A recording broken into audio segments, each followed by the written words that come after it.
I'd like to talk a little bit now about, obviously, the actual showing.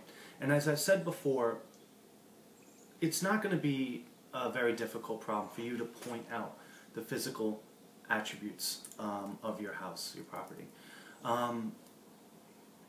What is more difficult and what is, quite frankly, more successful is when you relate your property to these folks' needs.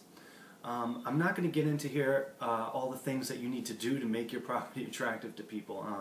That's a subject for a whole other video. But let's assume that you have, and that you have a nice piece of property, and through the pre-interview process, you figured out that this might be good for these folks.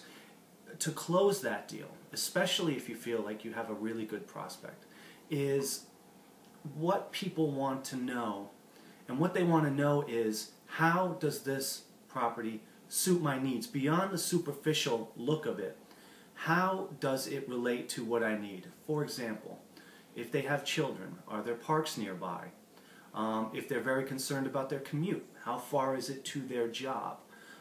These are the types of things that are going to make them, close the deal, to use a phrase. They are probably going to be looking at many, many, many properties.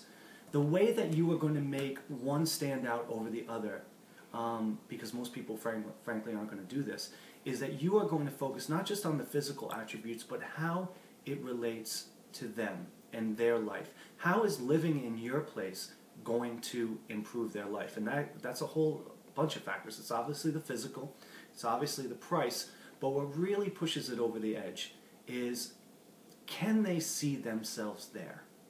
And this goes obviously for showing homes. A lot of sales agents know this too. But in order to keep your places rented, when you have a good prospect on the line, make sure that you sell them on how living in this place is going to benefit their life, how it best serves them.